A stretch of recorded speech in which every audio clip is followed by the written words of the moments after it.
Diagram shows two forces acting on a lamina. Find the moment of each of the forces about the point P. Right. So first force, what is the moment? Moment due to this force will be, let's write here itself. Moment is force into perpendicular distance, that is 2.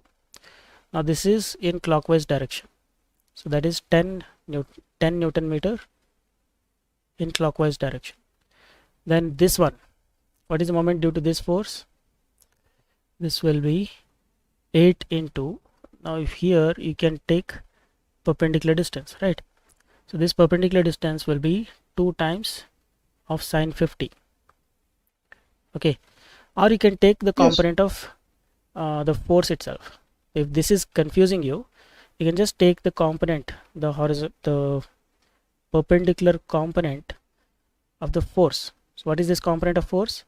This will be 8 into sine 50 now. Correct? Yes.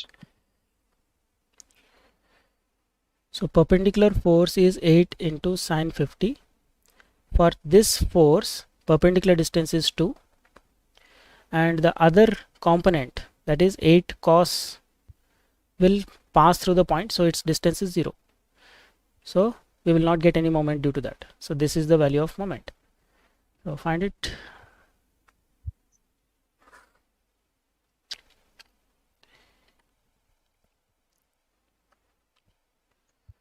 .88 Newton meters.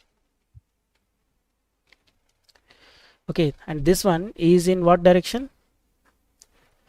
This one is anti-clockwise, no?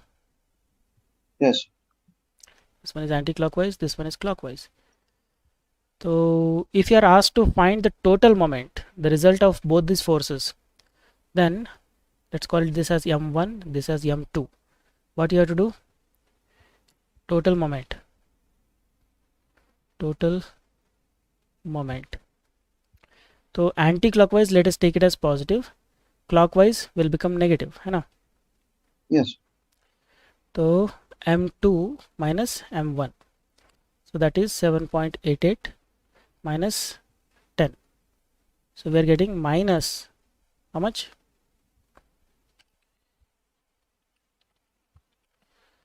2.12. Yes. Minus 2.12 Newton. What is the meaning of minus? Minus means the net effect on the plane is anti-clockwise. Sorry, anti-clockwise we took positive, no? So negative means it is clockwise. Okay. Yes. Total moment is this much in clockwise direction.